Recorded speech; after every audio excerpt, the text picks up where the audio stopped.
agora então a nossa última questão. Vamos falar então um pouco sobre advocacia. E a pergunta é a seguinte: a advocacia na área extrajudicial pode ser considerada a advocacia do futuro? Vamos começar com Priscila. Eu vou falar da minha área, né, do tabelionato, e eu vou deixar depois para o meu colega Eduardo falar, mas a minha resposta já é sim. Né? E o que eu quero é chegar no final desse debate aqui conseguindo plantar a sementinha de quem está assistindo na gente, de que cartório não tem nada de burocrático. Eu até trouxe uns dados aqui.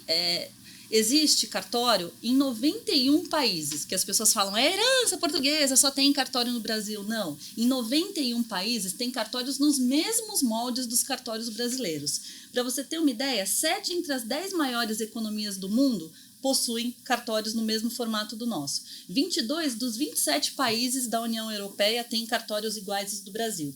15 dos 20 países que compõem o G20 têm cartórios iguais aos do país.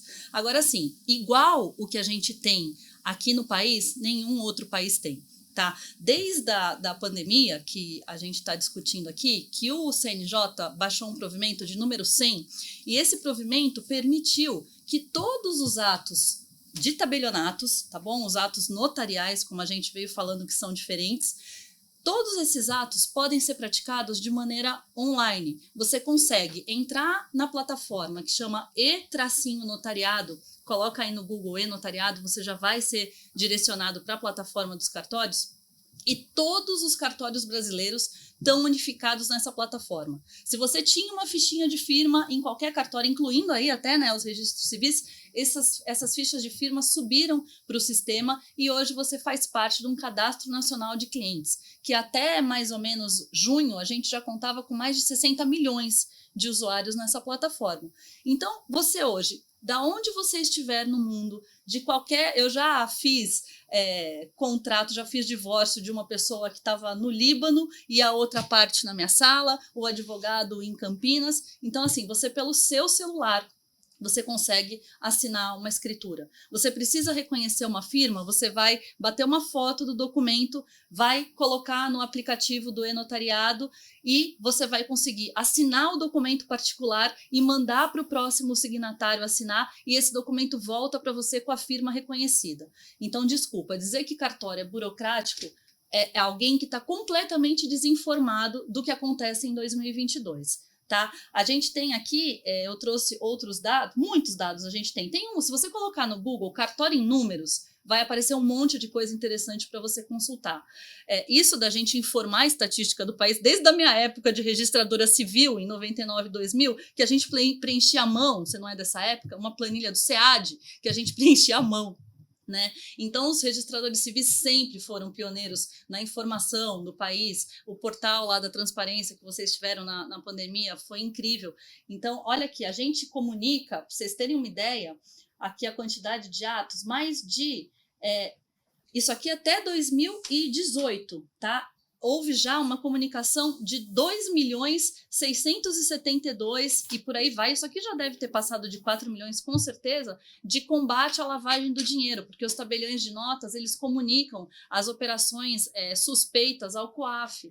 Então, os cartórios, gente, no país, eles são uma força de prevenção de litígio, de regularidade fiscal. A gente fiscaliza, essa é a nossa diferença também, Edu, com os juízes, né? Quando você faz um inventário no cartório, o tabelião, tanto inventário, escritura, qualquer ato em que haja um recolhimento tributário, o tabelião ele é responsável solidário por esse recolhimento tributário. Então, por isso que a gente é tão chato, não adianta falar, mas eu não quero apresentar o balanço da empresa para esse fim de inventário, mas eu não tenho opção, eu preciso usar o valor que a fazenda usa, porque senão quem vai ter que pagar esse imposto sou eu. Então, é tudo muito sério. Os cartórios trabalham de maneira muito séria e por isso que tudo dá certo, por isso que está tudo redondo. Então, assim como a minha amiga Érica, eu tenho muito orgulho de ser uma notária brasileira em 2022, onde a gente tem uma plataforma como o e-notariado que país nenhum do mundo tem, tá certo? Então, a gente sai daqui hoje mudando a chavinha e trocando essa história de cartório burocrático para cartórios que trazem segurança jurídica, tá certo? Você assinando uma coisa em cartório, você vai ter tranquilidade, você vai evitar litígio e vai desafogar o judiciário, porque não vai ter briga futura, tá bom? Muito obrigada por estar aqui hoje. Muito interessante. Na verdade, né, também nesses diálogos acadêmicos, muitas pessoas são resistentes à realidade dos cartórios, né? Até eu já fui orientadora de algumas pessoas que são delegatárias, serventias, e falam assim, Tartu, você é uma das únicas poucas juristas que defende a atuação dos cartórios. Eu falei, gente, mas não tem lógica, você tem uma possibilidade de eficiência, de atendimento à autonomia, então acho que muitas vezes os preconceitos acabam atrapalhando as vivências jurídicas, porque realmente, como ela falou, e a gente no Brasil é muito pioneiro, esse é um ponto importante, não só no direito das famílias, mas na parte da informatização, desde o processo até a parte extrajudicial. Eu me lembro também de conversas com a Érica, né, no início da atuação, tinha sempre uma demanda, agora a gente tem que digitalizar tudo, a gente tem que informatizar tudo, então, puxa, mas já, né, ela tinha acabado de entrar aí na carreira, né, como registradora civil, notas também. Então, acho que é muito importante a gente ter essa clareza. Realmente é uma oportunidade de a gente olhar para essas portas de acesso à justiça, como a gente tem concluído aqui, com toda a potencialidade que ela tem, largando o ranço dos antigos preconceitos, tabus, impeditivos, enfim, e testando. E aí eu quero dar um depoimento também sobre algo que a Priscila falou numa outra pergunta, que é a respeito da gratuidade na orientação jurídica. A gente sabe que muitas vezes no Brasil não há fórum, nós temos comarcas em que não há fórum. Eu estava escrevendo um artigo, eu pesquisei aqui que só 47% da cidade tem defensoria pública, então uma pessoa que não tem chance de informação jurídica, onde é que ela pode ir? Na delegacia ou no cartório, né? O cartório também muitas vezes é uma porta de acesso à justiça. E eu tive uma experiência pessoal aqui em relação a um imóvel, né, que o cliente queria desmembrar, eram 2 casas no mesmo terreno, e eu fui conversar com o revisor de imóveis e ele me deu uma aula sobre as possibilidades, os limites. Eu falei, caramba, quanto que é? Ele falou, não, nada. Como nada, né? Ele ficou comigo aqui. É isso, uns 45 minutos me explicando com toda boa vontade, né? Eu fiz perguntas, enfim. Eu falei, caramba, olha que serviço, né? Que economizou um monte de ato, concorda? Eu poderia ficar perturbando, o cliente me perturbando, eu perturbar o judiciário, e depois ia chegar no registrador civil, imóveis, no caso, né? Ia falar, olha, tem um limite aqui. Então, quanto mais informação fluir, a gente tem a chance de melhorar o sistema de prevenção e composição de conflitos. E aí, Eduardo, o que você tem a dizer? Concordo com o posicionamento da Priscila. Acredito que, na verdade, a advocacia do futuro é vinculada a questões das atividades extrajudiciais, e esse trabalho que nós estamos fazendo aqui é extremamente importante, porque assim, as pessoas elas têm uma cultura, o Brasil tem uma cultura o Brasil é um país burocrático, então em qualquer lugar que você vai, as pessoas criam dificuldades, as pessoas colocam pelo em ovo e inviabilizam, né, a demanda chegar ao seu final.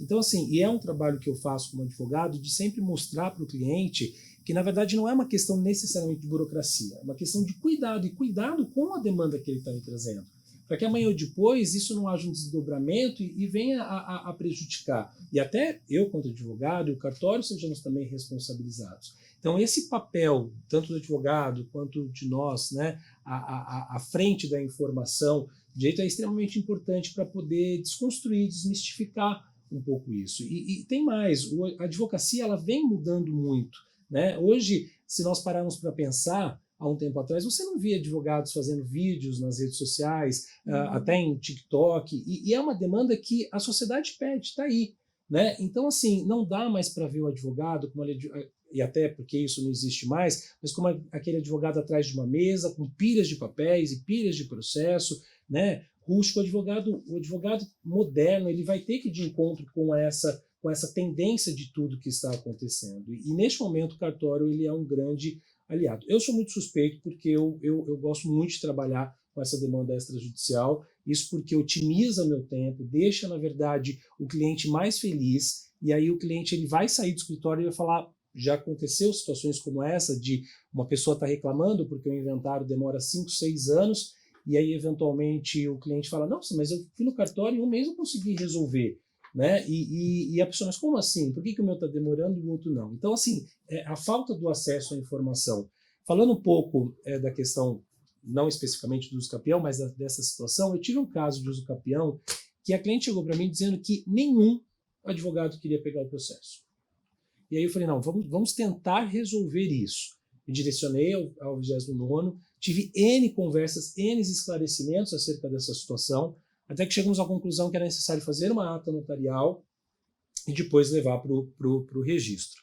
Essa notarial foi feita com todo o histórico da família, que era um histórico extremamente complexo, O cartório teve o cuidado de ir até, porque duas das testemunhas dos confrontantes já eram de idade, eles não queriam ir até o cartório, então o cartório teve o cuidado de mandar um representante lá para colher os depoimentos, lavramos a ata notarial, levamos para o registro e em torno de 3 meses a 4 meses o usucapião foi concluído. Algo que assim estava há mais de 15 anos e ninguém queria tomar frente, nenhum advogado queria assumir aquela responsabilidade, até porque já tinha conhecimento que pelas vias judiciais seria muito mais complicado.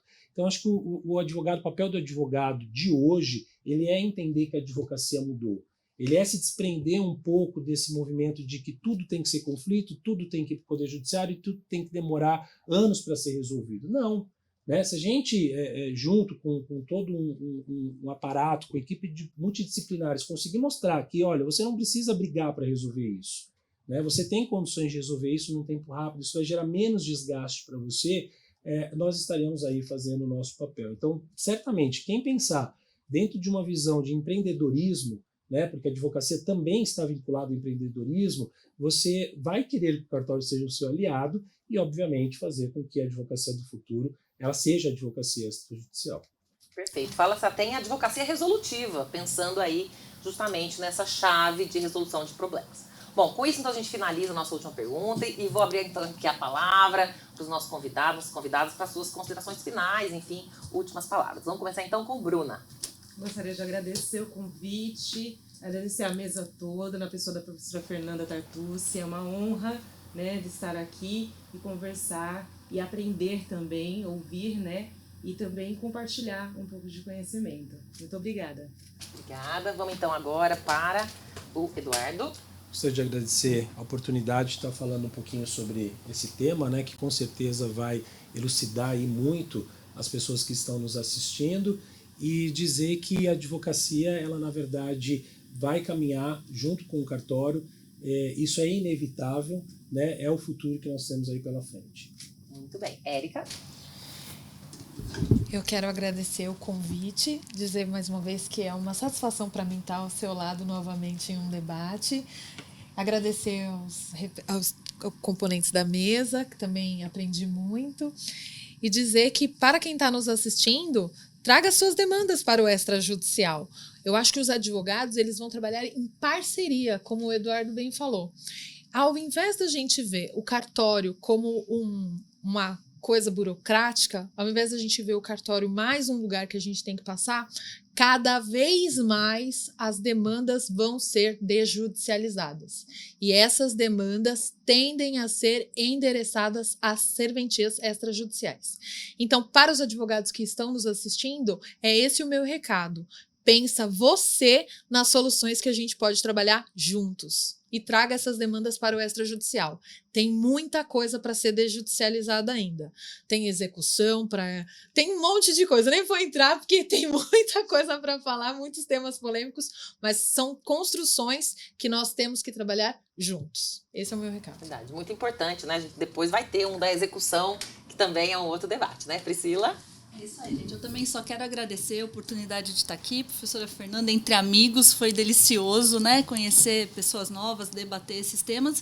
E quero me colocar à disposição em todos os canais possíveis para o que eu puder sempre, né, desmistificar esse assunto, porque faz 22 anos que a minha rotina é essa. E eu acho que, assim, vale a pena se abrir para essa nova experiência, entendeu? Se você acha que cartório é uma coisa burocrática, você está no passado, você está precisando, né, como falava, ler aquele jornal, porque as coisas estão bem diferentes. Então, venha conhecer, se permita essa nova experiência, que eu tenho certeza que vai ser muito satisfatória para você enquanto advogado, ver que com às vezes uma coisa tão simples você consegue resolver um problema que estava lá se arrastando. E eu agradeço o depoimento do Dr. Eduardo, porque são esses cases de sucesso que movem a gente, que fazem a gente querer seguir, né, na carreira e ter certeza que você escolheu a carreira certa, né? Muito obrigada, gente. Muito obrigada, realmente muito aprendizado, muito bom poder escutar vocês, né? E fica o convite para novas oportunidades, se vocês quiserem, a gente pode depois pensar mais numa segunda rodada. Eu quero finalizar com uma frase que eu aprendi, que acho que é muito útil para fechar tudo que a gente pensou aqui,